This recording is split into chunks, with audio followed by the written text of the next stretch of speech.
Hello' friends, আকৌ আহি গ'লো আপোনালোকৰ মাজত আন এটি নতুন ভিডিঅ'ৰ সৈতে। আৰু আপোনালোকে থাম্বনেইলটো চাই নিশ্চয় গমেই পাইছে, এই ধুনীয়া ধুনীয়া পৰিৱেশৰ মাজত যাবলৈ ওলাইছো আজি আমি লাম্পি। অকল ময়েই নহয়, বহুত মানুহে যায় সেইখন ঠাইত। তো কিয় যায়, কি আছে তাতে, তো সমস্ত মই আপোনালোকক জনাই দিবলৈ চেষ্টা কৰিম। মোৰ ইন্ট্ৰটো দি লৈছো। তো hello' friends, welcome back my YouTube channel ৱাটছ একেন। সৰু ডাঙৰ ল'ৰা ছোৱালী পুৰুষ আৰু মহিলা সকলোকে স্বাগতম জনাইছো মোৰ ইউটিউব চেনেললৈ। মোৰ লগত যাব বাবু, আৰু বাবুক মই এতিয়া পিক আপ কৰোঁ আৰু পিক আপ কৰি গৈ আছো এতিয়া লাম্পি। তো আপোনালোকক সমস্ত দেখুৱাই যাবলৈ চেষ্টা কৰিম, তো চাই থাকক।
আমি উপস্থিত হলো আপাৰ লাম্পি। আৰু আপাৰ লাম্পি আহি পোৱাৰ লগে লগে আপোনালোকে এনেকুৱা ডাঙৰ ডাঙৰ পাহাৰ দেখা পাব। আৰু এই ডাঙৰ ডাঙৰ পাহাৰৰ কাৰণে চাগে এই ঠাইটো বহুত ঠাণ্ডা, আৰু এই ঠাণ্ডাৰ কাৰণে ইয়াত মানুহে মানে ঠাণ্ডা উপভোগ কৰিবলৈ মানুহ আহে। আৰু আপোনালোকে যদি ৰাস্তাই ৰাস্তাই আহি থাকে, প্ৰায় এনেকুৱা দোকান দেখা পাব, আৰু দোকানৰ ওচৰতে প্ৰায় এনেকুৱা মন্দিৰ দেখা পাব, মানে প্ৰায় ৰাস্তাই ৰাস্তাই মন্দিৰ। আৰু ৰাস্তাবোৰ চাওক না, কি ধুনীয়া।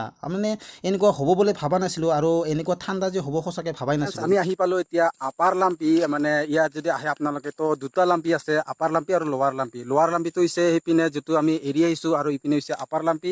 এইকেইটাই মানে আপাৰ লাম্পি বুলি কয়। আৰু ইয়াত সঁচাকৈ মানে ঠাণ্ডা অনুভৱ হৈছে মানে ঠাণ্ডাটো লাগে আৰু মানে নৰ্মেলি আমাৰ ইপিনে যেনেকুৱা গৰম তো সেনেকুৱা গৰমটো নাই অলপমান হ'লেও মানে বেলেগ আৰু ডিফাৰেঞ্চটো অলপমান আছে তো আপোনালোকে আহি চাব পাৰে আৰু মানে আপোনালোকে যদি এইটো ঠাইত আহিব বিচাৰে তেতিয়াহ'লে আপোনালোকে পোনপ্ৰথমে বকত আহিব লাগিব আৰু বকৰ পৰা প্ৰায় 30-35 কিলোমিটাৰমান ভিতৰত হাহিম আৰু হাহিমৰ পৰা আপোনালোকে অলপ দূৰ আহিলেই আপোনালোকে এই লাম্পি ঠাইটো পাব আৰু ইয়াত আহি নিজে ঠাণ্ডা হাৱাৰ মজা লৈ যাওক আৰু আহি পালোঁ আমি একদম আপাৰ লাম্পিত আৰু ইফালে আছে লোৱাৰ লাম্পি বৰ্তমান বৰষুণ জোপ দিব লাগছে তো আমি যাম আৰু